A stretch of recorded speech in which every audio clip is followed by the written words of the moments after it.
Hi, so I wanted to talk about plant medicine. Plant medicine has been huge for me in my own healing process. It has been huge for some of my friends.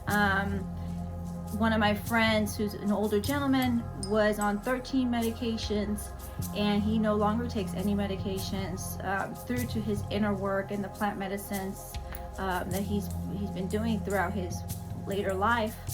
And I do have more information on my YouTube channel where I do podcasts with people that are maybe facilitators or have experienced plant medicines, from 5-MeO-DMT to psilocybin to the person I'm talking about. His podcast was on near-death experience, and we kind of like talked into that. But anyway, I believe that there's a reason why Mother Nature has given us these gifts, and why these gifts have been used throughout centuries from the indigenous people, and they're still being used throughout with the indigenous tribes.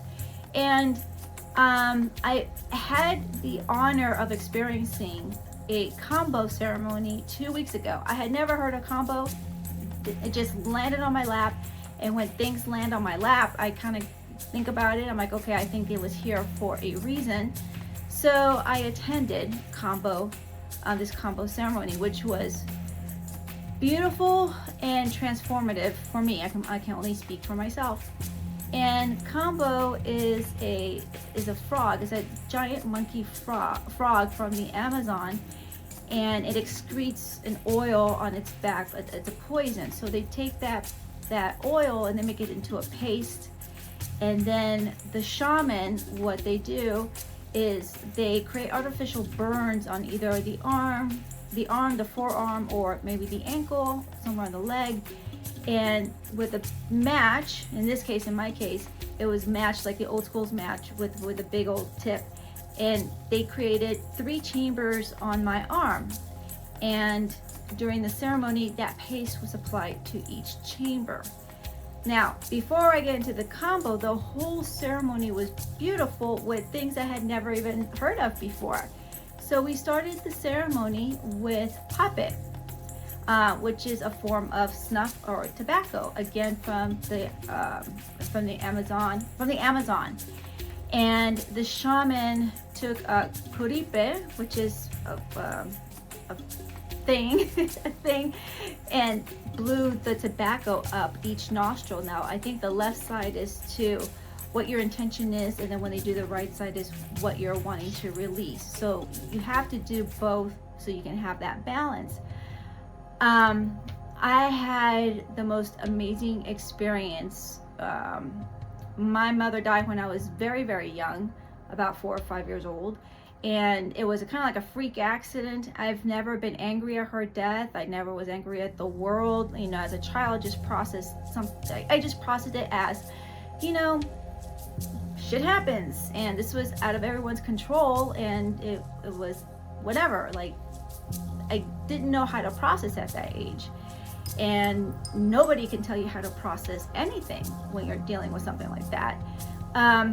Anyway, during this initial part, the welcoming of the ceremony, which is the Hapé, I got to talk to my mom and get closure, which I didn't realize all this time that I needed closure. I didn't grieve her properly. And what that ended up doing was releasing this form of attachment that I didn't know I had. It just made me feel very light. So that was, for me, my first time and my first ever experiencing Hapé, and even knowing about Hapé. And that's H-A-P-E with a little accent mark, so if you want to look that up. Then we went into the Kambo. Now, of course, there's meditation, there's breath work involved. I'm just kind of making this, pretty quick. The Kambo in itself, so this is a purging ritual. So everybody, we all got our own little bucket, so we can just puke our brains out. But the purging is symbolic. The purging is letting go of old things. Some people let go of maybe chemicals in their body if they have toxins. Maybe one example that was given to us was people that are going through chemotherapy. The detoxification came out black in the bucket. So all sorts of things. It was very interesting. I personally, I didn't purge that much. If anything, my body metabolized the frog medicine fairly quickly, and I just remember feeling at a complete bliss. I was so happy. I was rocking side to side, and I was listening to the music and kind of humming along to the music that I was hearing. So to me, it was a very, very wonderful experience. And I think that brought the balance in from what I experienced the first time, and I made the connection. I made that connection that it was, I released something in the beginning, and now it was the calm. And then we ended the ceremony with, and this was optional, Sananga eye drops, again from the Amazon. And this is an oil drop that's made from bark and a type of milkweed species. And it's meant to clear your vision, to get clarity, to bring calm, and to regulate your nervous system, and also to decalcify your pineal gland, and also to help you with your visions and your integration. Now, when they put it on, it stings. It's like somebody poured lemon juice on your eyes, but it's fairly quickly. It's only like a few seconds, and then you just kind of have to breathe through it, and it goes away. So what was very interesting, and I'm going to be probably TMI at this point, but it's okay. I want to share my experience. And again, everybody had a different experience. No one had the same experience as me, and I didn't, everything was separate. We did an integration circle afterwards. And what was very interesting is I ended up getting massive menstrual cramps at the very end. Like, I'm talking about junior high school menstrual cramps. Like, it was bad. I had to go to the bathroom. And during the whole Kambo ceremony, I forgot to mention, I had to pee like every 10 minutes. Like, they were getting really worried. Like, don't stand up because you might faint, or let us carry you. You might throw up. And I can tell you right now that I was able to get up without any problems and just go. Every 10 minutes I had to pee. So that in itself was a purging. Now, what does water mean? Water in tarot means emotions, right? The cups. So I was letting go of all this kept up emotions in my body, which is how I interpret it. Remember we talked about my mom, that spurred a lot of emotions. I was crying like a little girl, and then I was peeing during the Kambo. So I was releasing those emotions. I was still releasing. And then now I had the eye drops.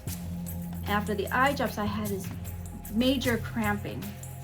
And then I go home, and then I pretty much started my period. Again, TMI, sorry, but I'm explaining this. Now, here's what's crazy. I have not had a period in over 3 years, mainly because I do have an IUD, but it's not an IUD for sexuality. It's because after the birth of my son, my menstrual cycle was just ridiculous. Something that I had never experienced before. It was too much, and I was like, I'm just gonna put this IUD in and call it a day. So I haven't had a period for over 3 years. I had a full-blown period after this. So again, it's letting go. The period is your root chakras, it's the solar plexus, it's your reproductive system, it's the mother wound. And it would make sense that it is a mother abandonment wound, especially since I got to see, I saw my mom, or through my mind's eye, I had a conversation with my mom. So it was, like I said, very transformative, because I felt all sorts of detachment to things that would normally worry me, and now it's kind of like I'm just leaving it up to the universe. And I'm still integrating. This was 2 weeks ago, and I'm getting these insights and these downloads, and it's been pretty amazing. So I just wanted to share my experience, because I had never heard of these medicines before, which was the Hapé, the Kambo, Kambo, and then the Sananga. Phonetically, that's how you spell it.